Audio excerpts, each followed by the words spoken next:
تعوذ، تعوذ کسے کہتے ہیں؟ اعوذ باللہ کو. کس کو کہتے ہیں؟ اعوذ باللہ کو. کیا کہتے ہیں؟ تعوذ، تعوذ. ٹھیک ہے، اب ہم تعوذ کی پریکٹس کریں گے. اعوذ، اعوذ، اعوذ باللہ، باللہ من الشیطان، من الشیطان. تو آگے اوپر کھڑی زبر آئے، ایک الف کے برابر لمبا کریں گے. من الشیطان الرجیم، الرجیم. را کو پر کر کے پڑھیں گے اور سختی کے ساتھ. الرجیم. پھر سے پڑھیں گے. اعوذ باللہ، اعوذ باللہ من الشیطان الرجیم، من الشیطان الرجیم. یہ بھی ہم نے کیا سیکھا؟ تعوذ. اب ہم پڑھیں گے تسمیہ. کیا پڑھیں گے؟ تسمیہ. تسمیہ کسے کہتے ہیں؟ بسم اللہ کو کہتے ہیں. کسے کہتے ہیں؟ بسم اللہ کو. جی، بسم اللہ، بسم اللہ. بس، سین سیٹی کی آواز آئے گی. ٹھیک ہے. ملا، اللہ کا نام، اس سے پہلے زیر آئی ہے تو اس کو ہم باریک پڑھیں گے. جب اللہ کے نام سے پہلے زبر یا پیش ہو تو اس کو ہم پر کر کے پڑھتے ہیں.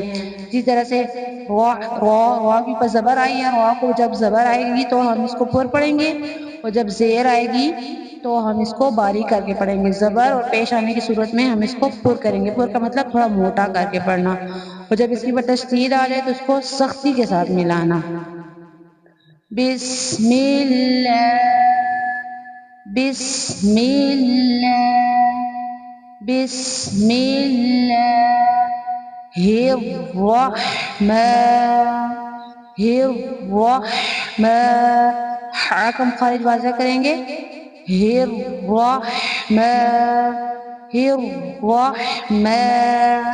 ما، ما نہیں، ما، ما. الرحمن الرحیم، الرحمن الرحیم، الرحیم.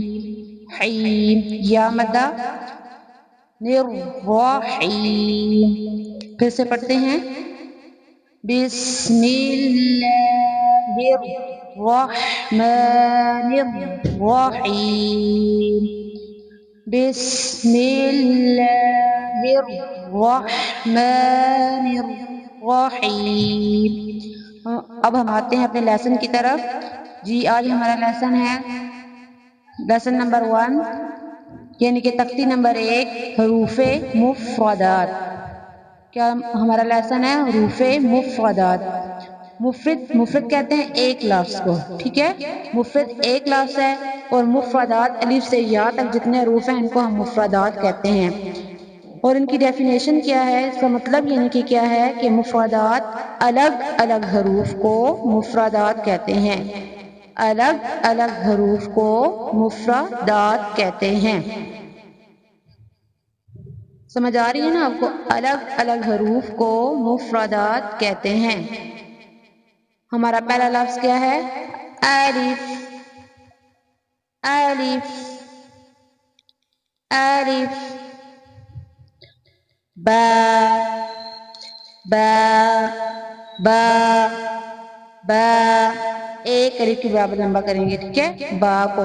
دیکھیے با کے ساتھ ایک چھوٹا سا الف لکھا ہوا ہے نا، اس کا مطلب ہے اس کو ایک الف کے برابر لمبا کرنا ہے. ایک الف کے برابر یعنی کہ آپ بند مٹھی آپ کر لیں اور ایک انگلی آپ اوپن کریں تو با، با، با. با کے نیچے ایک نقطہ ہوتا ہے. کتنے نقطے ہوتے ہیں؟ ایک نقطہ. اور یاد رہے کہ نیچے ایک نقطہ ہے. آگے ہم پڑھیں گے تا، تا، تا. تا، تا کے اوپر کتنے نقطے ہیں؟ دو. کتنے نقطے ہیں؟ دو. سا سا سا. سا کے اوپر کتنے نقطے ہیں؟ تین. کتنے نقطے ہیں؟ تین. الف الف الف. با تا سا. الف با با با تا تا سا. ان تینوں حروف کو ایک الف کے برابر لمبا کریں گے. ٹھیک ہے. آج کا ہمارا لیسن اتنا ہی ہے. شکریہ. اللہ حافظ.